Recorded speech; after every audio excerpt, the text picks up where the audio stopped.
Olá! Todos temos dúvidas sobre a nossa vida. É comum nos perguntarmos por que estamos vivendo aqui e por que temos tantos problemas. Nem sempre as pessoas encontram a solução que tanto buscam, mas o Espiritismo pode ser a fonte das respostas para tantos questionamentos. Está no ar mais uma edição do programa Vida em Foco e você é o nosso convidado especial. Fique conosco e acompanhe as novidades desta edição.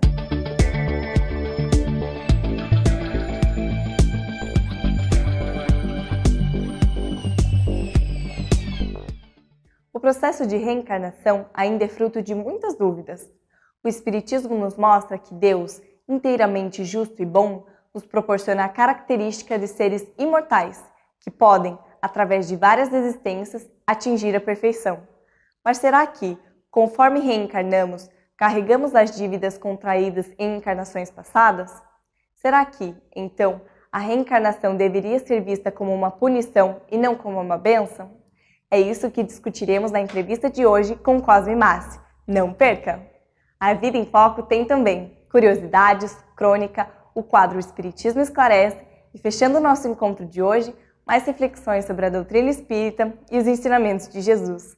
Você é o nosso convidado. Fique conosco. Confira agora a crônica da semana. Outro dia, vi uma mãe com os olhos brilhando enquanto dizia que queria que a filha, de aproximadamente 1 ano e meio, quando crescesse, fosse como uma jornalista de um telejornal nacional, quem lhe é uma referência também, porque tem forte identificação com a bela figura a qual exibe a pele negra como a sua. Pouco tempo depois, me deparei com um pai de uma criança que conta com seus aproximadamente 9 anos de idade, explanando que já havia decidido que seu filho não cursaria a universidade, porque estava resoluto de que não valia a pena do ponto de vista do retorno financeiro. Assim, quando chegasse o momento, montaria um negócio para o seu filho com o dinheiro que gastaria pagando a faculdade. Passei a refletir que a tarefa dos pais não é das mais fáceis, mas sim uma grande responsabilidade. E por mais bem intencionados e repletos de boa vontade, nem sempre conseguem acertar. Às vezes esquecemos de que os filhos são espíritos milenares, são individualidades que carregam sua bagagem de experiências em vidas sucessivas. Todos dispomos do livre-arbítrio, de acordo com a responsabilidade já conquistada, inclusive nossos filhos. É certo que cabe aos pais a orientação dos filhos e de refrear seus maus pendores. Mas a música popular diz: o meu pai não quis me dizer quem eu sou, me mostrou que só eu posso fazer minha história. No capítulo 14 do Evangelho segundo o Espiritismo, intitulado Honrai a vosso pai e a vossa mãe, o Espírito Santo Agostinho nos exorta aqui: desde pequenina, a criança manifesta os instintos bons ou maus que traz da sua existência anterior. A estudá-los, devem os pais aplicar-se. Todos os males se originam do egoísmo e do orgulho. Espreitam, pois, os pais, os menores indícios reveladores do germe de tais vícios e cuidem de combatê-los, sem esperar que lancem raízes profundas. Façam como o bom jardineiro que corta os rebentos defeituosos à medida que os vê apontar na árvore. Se deixarem se desenvolvam o egoísmo e o orgulho, não se espantem de serem mais tarde pagos com a ingratidão. Quando os pais hão feito tudo o que devem pelo adiantamento moral de seus filhos, se não alcançam êxito, não têm de que se inculpar a si mesmos e podem conservar tranquila a consciência. A amargura muito natural que então lhes advém da improdutividade de seus esforços, Deus reserva grande e imensa consolação na certeza de que se trata apenas de um retardamento, que concedido lhe será concluir, noutra existência, a obra agora começada e que um dia o filho ingrato os recompensará com o seu amor. A entrevista de hoje nos traz uma questão a ser discutida. A reencarnação é uma punição de Deus? Nos acompanhe nesta reflexão. Olá, que bom que você está conosco. Estamos começando o bate-papo do programa Vida em Foco. com a presença que muito nos honra, mais uma vez, de Cosme Massi. Cosme, seja bem-vindo. Muito obrigado. Cosme, nós já falamos em programas anteriores, mas é sempre bom reforçar. Você criou com alguns amigos há pouco tempo uma plataforma que correlaciona as 23 obras fundamentais do Espiritismo, a Kardecpedia ou a kardecpedia.com.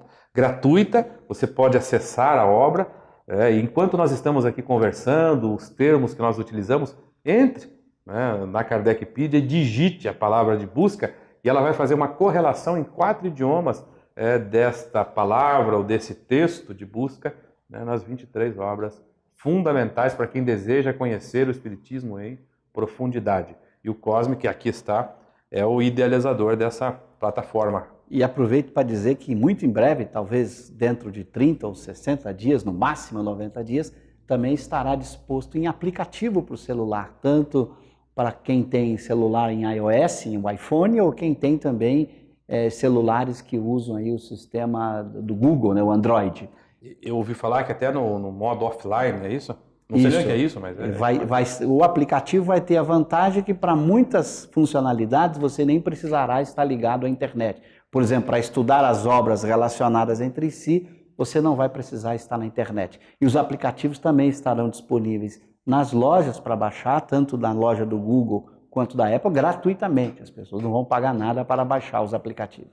Cosme, o que nós temos lá de O Livro dos Espíritos nessa plataforma, na versão em português, é a sua revisão de tradução? É a sua? Na verdade, a revisão que está lá é a revisão de alguns amigos, em que eu também contribuí, do Silvio Chibene e outros amigos, que sempre que mandam que alguma coisa talvez tenha algum problema de tradução, a gente busca corrigir na medida do possível, fazendo pequenos ajustes. Mas o importante é que a gente sempre coloca o texto francês lá, para a pessoa comparar o que está em português com o texto francês, para que ela mesma possa perceber se há alguma dificuldade na tradução ou não. O Cosme, também não é uma coisa tão simples assim, porque senão qualquer um que sabe francês poderia se aventurar na tradução, mas ela é uma obra filosófica, ela precisa ter consistência no fim mesmo, a tradução, não dá para ter imprecisões que coloquem esse edifício, esse monumento em choque. Traduzir é um papel de fazer escolhas, né? Não é fácil a tradução, porque o tradutor está diante da alternativa de fazer as suas próprias escolhas. E é claro que quando você vai fazer uma escolha para traduzir, é muito importante que você domine o conjunto da obra do autor. Em filosofia se diz, para que você vá traduzir um filósofo qualquer, uma obra desse filósofo, é importante que você conheça toda a produção desse filósofo para que a tradução tenha escolhas mais adequadas. Mas sempre na escolha você pode ser infeliz e você é obrigado então a estar revendo a própria tradução permanentemente para melhorar as suas escolhas. Muito bem, Cosme, então nós estamos aqui hoje para falar sobre o tema da reencarnação. A reencarnação é uma punição de Deus? As perguntas que nós recebemos são dos nossos irmãos protestantes, que têm dúvidas a respeito do entendimento da reencarnação, se é justa, se não é justa, se é verdadeira ou se não é verdadeira. E a primeira pergunta é a seguinte: se a alma humana se reencarna para, veja bem a premissa, pagar os pecados cometidos numa vida anterior, deve-se considerar a vida como uma punição e não um bem em si mesmo? Muito boa pergunta. Primeiramente, nós temos que pensar o seguinte: ou a reencarnação é um fato ou não é um fato. Não há meio termo. Então, sobre a reencarnação, a primeira reflexão que a gente tem que fazer é a seguinte: há reencarnação ou não há reencarnação? E nada que a gente escolha vai mudar isso. Independente da minha posição científica, filosófica ou religiosa, eu estou diante de algo que é um fato ou não é. Quer dizer, se ela existe, quer eu goste, quer não. Agora vamos raciocinar como espiritualista, não mais como materialista, já que para o materialista que não aceita a alma, a questão nem se coloca. Se não tem alma, não há por que falar em reencarnação. Agora pense como espiritualista. Se a pergunta veio de um protestante, ele é espiritualista, ele acredita em Deus e na alma. Mais do que isso, ele acredita que Deus é justo, ok? Bom, se Deus é justo e criou a alma, a grande questão se coloca: e agora? Essa alma reencarna ou não reencarna? Bom, se ela reencarna e Deus é justo, a reencarnação sendo uma lei de Deus, ela tem que ser justa, como tudo que vem de Deus, ok? Bom, se ela não reencarna, e o espiritualista protestante poderia pensar assim, como explicar as diferenças entre as crianças desde o nascimento? Uma criança que nasce com vícios desde o nascimento. Uma criança que nasce com virtudes desde o nascimento. Como explicar um menino como Blaise Pascal, que já nasceu sabendo matemática? Inventou calculadora?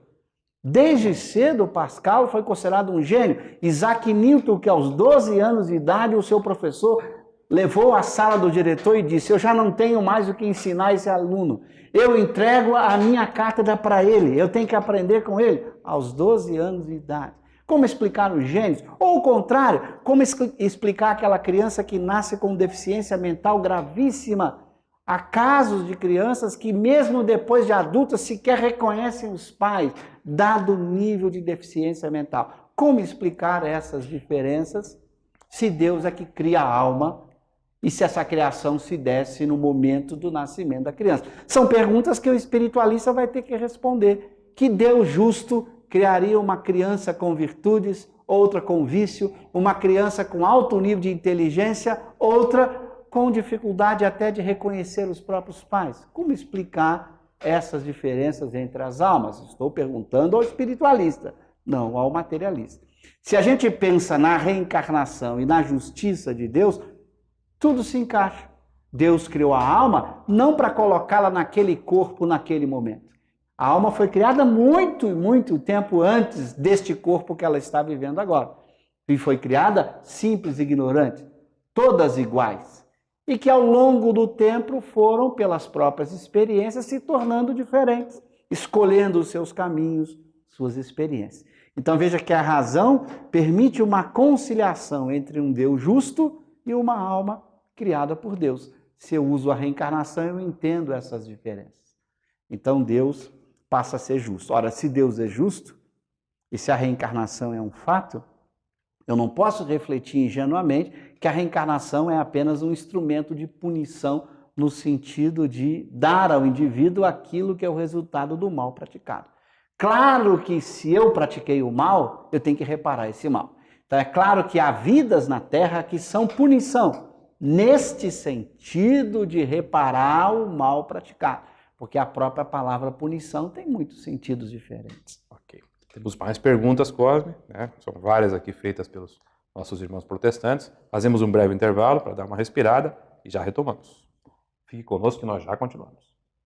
Aguarde uns instantes. A Vida em Foco vai para uma pequena pausa e logo retornaremos com o segundo bloco de entrevistas. Até já!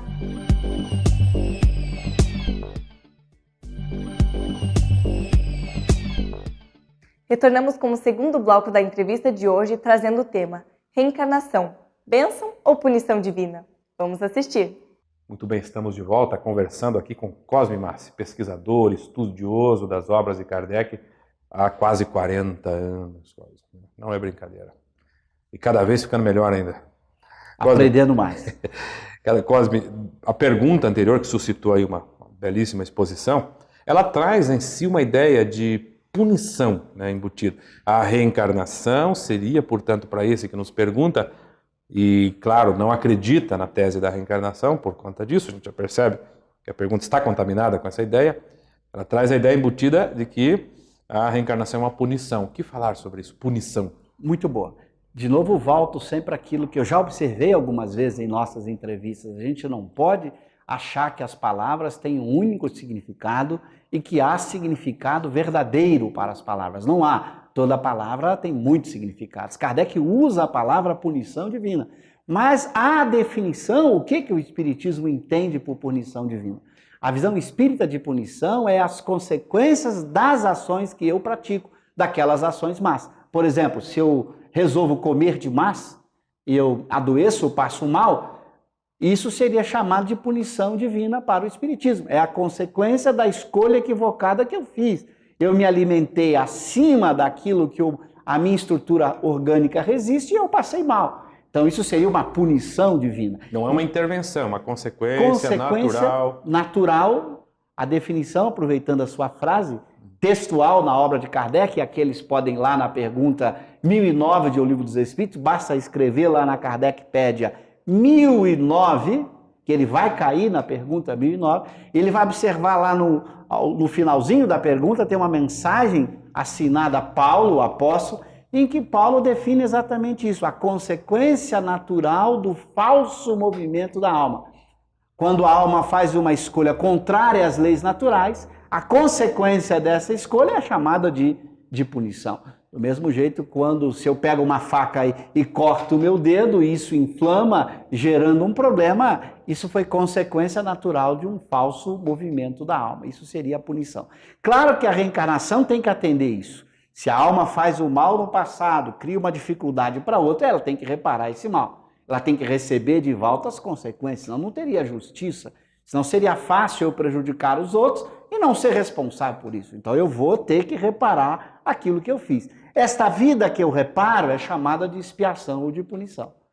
Mas a reencarnação não é só expiação ou punição, ela também é prova escolhida para o progresso, é experiência para o espírito a conquistar valores morais, valores intelectuais. Então a vida humana é ao mesmo tempo prova e expiação dos erros praticados. Expiação para quem tem dívidas a expiar, para quem tem situações a reparar, que é a maioria de nós que somos espíritos imperfeitos na Terra. Então, nossa vida é ao mesmo tempo experiência de progresso e crescimento, como também reparação do passado, daí ser prova e também expiação. E tem missão também nisso, né? Há espíritos que vêm sem débitos, já houve isso no nosso planeta? De novo, o problema da palavra missão, né? De novo, a gente tem que tomar cuidado. Kardec começa o Livro dos Espíritos falando do significado das palavras. A palavra missão e espiritismo tem dois significados. Na obra O Livro dos Espíritos, vocês podem botar lá a palavra missão, que vocês vão encontrar, tanto na pergunta 132 do Livro dos Espíritos, quanto no capítulo sobre as missões e ocupações dos espíritos, Kardec vai esclarecer. Há um sentido geral, todo aquele que faz algo útil, todo aquele que busca o progresso, a realização de algo útil, está numa missão. Então, os espíritos vão dizer para Kardec, o homem que ara a terra, o professor, qualquer pessoa que está buscando fazer o bem e aprender com isso e ajudar os outros, está desempenhando uma missão no sentido lato do termo. Há também a missão no sentido restrito, daquele que realiza uma grande obra para a humanidade. Não está mais no contexto individual, particular, mas num contexto mais amplo social. Esse tipo de missionário é mais raro. Nós podemos colocar um Jesus como um missionário desse tipo, um Mahatma Gandhi como um missionário desse tipo. Agora, todos nós que no dia a dia buscamos ser útil e ajudar, também estamos desempenhando uma missão no sentido lato do termo. Então, qualquer vida na Terra, nesse sentido lato, também é uma missão. Mas Kardec faz essa distinção entre o sentido restrito e lato, ou a gente conclui a partir do que ele expõe? Ele tem só um conceito para a missão? Muito bom. Quando você vai lendo as perguntas, você percebe essa distinção. Quando ele fala que todos desempenham uma missão na Terra, e diz por quê? No sentido de ser útil, então é sentido lato. Mas aí ele mesmo pergunta, mas não tem aquele sentido em que as pessoas desempenham um papel muito mais amplo? Aí fala, também tem. Então é o sentido específico restrito do termo missão. Então, no sentido restrito, nem todo mundo está desempenhando. No sentido lato, todos nós desempenhamos missões em todas as nossas existências corporais. Então, dizer, né, para sermos precisos aí filosoficamente, dizer que a reencarnação é uma punição é reduzir demais a questão? Reduzir demais. Eu deveria dizer que também pode ser uma punição ou uma expiação. É sempre prova, porque toda expiação também é uma prova, ou seja, mesmo que você esteja resgatando o mal do passado, pagando uma dívida ou reparando o mal do passado, você também está aprendendo. Está andando para frente. Está andando para frente. Isso é uma prova, o que é chamado de prova. E se você está buscando ser útil, essa mesma prova também é uma missão, no sentido lato do termo. Pode não ser uma missão no sentido restrito do termo. Ok, Cosme. Nós teríamos aqui, essa foi só a primeira pergunta, nós teríamos várias outras, então eu proponho que a gente faça, numa outra oportunidade, uma parte 2, né, desse tema, né, da reencarnação como punição à sua justiça, propriamente. Você topa? Topamos, com certeza. Agradecemos a você pela presença mais uma vez. E a você também, pela sua presença, pelo seu prestigiamento. Fique com o nosso abraço, que o programa ainda continua. Chegou o momento de esclarecer as suas dúvidas sobre assuntos do cotidiano através da doutrina espírita. Fique agora com o quadro O Espiritismo Esclarece. Por que eu me sinto mais à vontade na casa dos familiares da minha esposa do que com os meus parentes? É possível que eu já tenha vivido com eles? Perguntou Paulo pela internet. Paulo, a família espiritual é muito ampla. Como reencarnamos várias vezes, muitos são os pais, as mães e irmãos que tivemos. Como o contexto encarnatório de cada um é criado conforme a necessidade individual e coletiva de crescimento espiritual, os papéis vão mudando de uma existência para outra. O seu pai de hoje pode ter sido seu filho, irmão, cunhado, amigo, sogra do passado, não sabemos. Então é possível que a família de tua esposa, seu sogro, sua sogra ou cunhados tenham sido pessoas que conviveram contigo em outras vidas. O fato de eles serem pessoas queridas a teu convívio pode ser fruto do contexto atual ou do contexto criado no passado. Acontece que tua família atual não foi colocada perto de maneira aleatória. Um convívio fraterno deve reger a sua relação com eles. Às vezes, a vida familiar é muito conturbada. Um relacionamento de proximidade é impossível, por diversas razões. Mas o respeito deve ser o pilar de qualquer relação. No Evangelho segundo o Espiritismo, capítulo 14, Allan Kardec traz uma passagem de Jesus que indaga quem era a sua mãe e quem eram os seus irmãos. Na passagem trazida por Marcos, no capítulo 3, e Mateus, capítulo 12, afirmando que aqueles que fazem a vontade de Deus são seus irmãos, Jesus confirma a informação de que a sua família espiritual se dá por comunhão de ideias e ideais, ligados por relações anteriores, expressando afeição recíproca. Laços que prendem os seres antes, durante a encarnação e depois da morte. Assim, a família do corpo nem sempre corresponde à família espiritual. Mas isso não é por acaso. Ninguém nasce num contexto por descuido. Deus não erra, nem age por descaso. Juntaram-se pessoas para formar uma família por um motivo. Certamente que não foi para brigar. Se o contexto atual não é favorável, faça todo o esforço para mudar. Cada um responderá pelo que fez ou deixou de fazer, não pelo resultado. Assim, faça o teu melhor, faça todo o bem que lhe cabe, e ao retornar ao plano espiritual, sua família pode ter crescido, e um inimigo do passado pode ter virado um grande amigo, porque ninguém irá se arrepender de ter bem tratado o semelhante e amado. Alberto Almeida nos traz momentos de reflexão com o quadro Espiritualidade em Gotas. Fique conosco! Ecumenismo. Será repreensível aquele que escandalize com a sua crença um outro que não pensa como ele? É a questão 839 de O Livro dos Espíritos.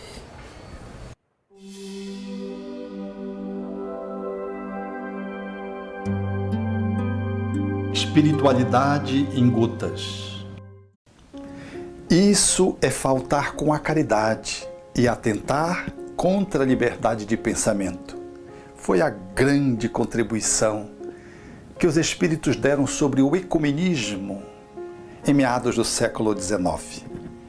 Nestes dias, nós somos chamados ao movimento de aceitação das diferenças, em todos os níveis, da de gênero, étnica à religiosa. E a religiosa tem tido um papel de prevalência na atualidade. Quando cremos em um Deus do nosso jeito e o outro de outro jeito, nós temos a pretensão e a arrogância de que nós detemos a verdade e o outro, portanto, deverá estar na mentira e o outro Deus não deve ser verdadeiro. Daí a intolerância. E a admitirmos num passo seguinte que o outro pode ser nosso inimigo e talvez precise ser destruído, é um passo desastroso numa crença que deixa de ser positiva para ser destruidora. É necessário, portanto, na atualidade, experimentarmos a capacidade de respeitar, de que o outro olha a vida pela sua própria janela existencial, de que temos níveis diferenciados de cultura, de que somos seres socioantropologicamente falando distintos, e de que a arte de podermos estar com o outro, sentado ao lado, pensando diferente, é a grande arte da solidariedade, de darmos nas mãos uns aos outros, apesar de sermos budistas, cristãos, hindus, islãs e assim sucessivamente. de que Deus não tem religião e de que, portanto, todos podemos nos abrigar sob a divindade, que poderá ter diferentes nomes, mas de que ela é necessariamente, em essência, a mesma. Se assim fizermos, lograremos experimentar tolerância, a aceitabilidade das diferenças de crenças, e deveremos ter também para com os outros compaixão se acharmos que os outros não pensam como nós, e os outros para conosco quando nos olham e pensam de que a nossa crença ela é falsa. Mas a fraternidade que deve permear as nossas relações ensejará que possamos dispor de um comportamento diferenciado para melhor, altaneiro, como fez ao tempo de Jesus o próprio Cristo, quando os discípulos disseram que alguém estava pregando, curando, atuando em seu nome e que não estava ali agregado a ele. E Jesus legitimou aquela personalidade que não se filiava ao grupo apostólico, dizendo que aquele que não estava contra ele era por ele. Ou seja, não importa a grife, não importa o título da religiosidade, importa o comportamento no bem.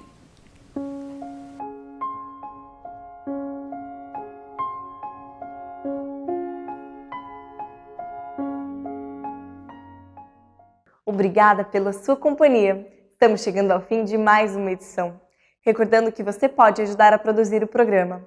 Mande as suas sugestões ou dúvidas para contato@avidaemfoco.com.br. Acesse www.avidaemfoco.com.br para rever os programas anteriores e aqueles que você não pôde assistir. Na página do Facebook, você encontra informações e novidades sobre as próximas edições do programa. Nosso desejo é de uma ótima semana e te aguardamos na próxima edição do A Vida em Foco. Até lá!